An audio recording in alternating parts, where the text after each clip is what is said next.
Hello, fellow writers. Today we're going to talk about a creative tool called Morning Pages. If you watched my last video, it was about 4 noble truths for writers. And if you recall, the second noble truth was that writing is a process. So, Morning Pages is a way of unlocking your artistic flow. It trains your writing muscles to write. Morning Pages was first mentioned in a book called Becoming a Writer by Dorothea Brande. Let me read you a passage from her book to explain how to do morning pages. And I'm reading from Becoming a Writer. The details will be included in the description. Chapter 5, Harnessing the Unconscious. Dorothea Brande says that you must teach your unconscious mind how to flow into the channel of writing. And how do you do that? The best way to do this is to wake up half an hour or a full hour earlier than you customarily do. And just as soon as you can, and without talking, without reading the morning paper, without looking at your phone, without picking up the book you laid aside the night before, begin to write.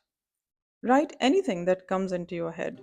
Last night's dream, if you're able to remember it, the activities of the day before, a conversation, real or imaginary, an examination of your conscience. Write any sort of early morning reverie, daydream, poetry. Write rapidly and uncritically. And those are the key words: rapidly and uncritically. The excellence or ultimate worth of what you write is of no importance yet.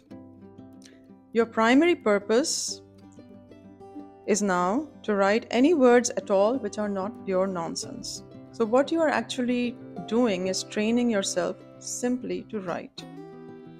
Forget that you have any critical faculty at all. Realize that no one need ever see what you're writing unless you choose to show it. And in this way, you can double your output, says Dorothea Brande. Within a very short time, you will find that the exercise has begun to bear fruit. The actual labor of writing no longer seems arduous or dull. Keep the material you have written under lock and key if that is the only way to save yourself from self consciousness. In the sense that don't go back and reread your material the very next day. You might think that what you have written is total crap, and your critical mind will get in the way of you doing the morning pages. Okay? Morning pages will have uses you can hardly foresee at that time. So it is like a creative seedbed. You can go back later, months later. I go back often and reread what I have written, and I get ideas from the observations or little bits of dialogue or poetry or anything I wrote down, and I can use it for my short stories that I'm working on. Dorothea ends the chapter with these words, and I quote, "Throughout your writing life, whenever you are in danger of the spiritual drought," and I think by spiritual drought she means the writer's block that most of us have lived with and face, and we need to overcome the writer's block. So she says, whenever you are in danger of the spiritual drought that comes to the most facile writer from time to time, put the pencil and paper back on your bedside table and wake up to write in the morning. And this is the important point, that morning pages have to be done in the morning. Why is that?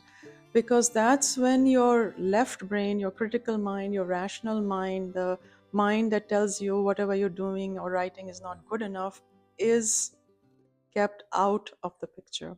If you want to do the morning pages at night, and a lot of you might say, I'm not a morning person, why can't I do this at night? Well, the problem is that by the time it's nighttime, your conscious mind, your logical brain has been awake the whole day.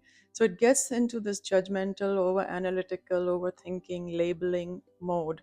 And you're going to see that reflected in your writing if you do this at night. You can do this as an experiment. Do night pages and then get up and do morning pages, and you'll see the difference. Okay. I've been doing morning pages for a very long time, and usually I wake up early and I meditate for some time, and then I make myself a pot of tea or coffee, and then I sit down and write my morning pages. Sometimes I go for a walk and come back and then write my morning pages, but I make sure that I don't talk to anybody or look at my phone or reply to my WhatsApp messages before I do my morning pages. Okay. Um, some days you might feel as if you have absolutely nothing to write. Then that's what you write. You say, I have nothing to write. My mind is a blank. Why is my mind so blank? What is going on with me? How am I feeling right now? What is bothering me? And usually, if you ask yourself these questions, then you come up with enough material to fill your morning pages. You're supposed to write for about 15 to 20 minutes. You can set a timer, but there's no hard and fast rule. Julia Cameron, who's another writer, whose best-selling book, The Artist's Way: The Spiritual Path to Higher Creativity, suggests that you do 3 pages every day, every morning, but you don't have to. And she says that you should do it in longhand, like use a notebook and a pen or pencil. That's how I write. It helps to slow you down. You can also type if you have a painful wrist or you can't write with pen. If it's difficult, then you could always try typing. But I wouldn't do speech to text because that's not going to slow you down enough. You're not going to slow down your mental processes enough for it to become a relaxing and creative activity. Okay. So it is stream of consciousness writing. Write whatever comes to your mind without editing, without punctuation, without crossing out anything, without censoring. Okay. Morning pages helps you capture your thoughts before the inner critic, the conscious rational mind kicks in with its analysis and judgments and labeling. So I suggest you try it out for 30 days. It takes at least 30 days to train yourself, to train your mind into a new habit or a new skill. And if it doesn't work for you after that, then you can always abandon it. But do give it a try. I find it a very relaxing and creative activity. It's like a mind dump for me, a brain dump. It just helps me clear out my mental clutter first thing in the morning. Okay, so let me share what Julia Cameron in her book, The Artist's Way: The Spiritual Path to Higher Creativity, says about morning pages. Okay, she says, and I quote, "We have this idea that we need to be in the mood to write." She says, no, we don't. We don't need to be in the mood to write. Morning pages will teach you to stop judging and just let yourself write. So, what if you're tired, crabby, distracted, or stressed? That's great material. Write about why you're tired, crabby, or feeling stressed. And you, before you know it, you would have filled 3 pages with morning pages. Your artist, she says, is a child and it needs to be fed. And morning pages feed your artist child. So do write your morning pages every morning. Some days you think, oh, I can't think of anything to write. So she says, just write that until you have filled 3 pages. Why is this so important? And I quote again Julia Cameron: morning pages get us to the other side. The other side of what?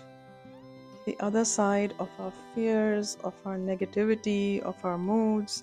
And above all, they get us beyond our censor. Remember the left brain hypercritical censor, the inner critic?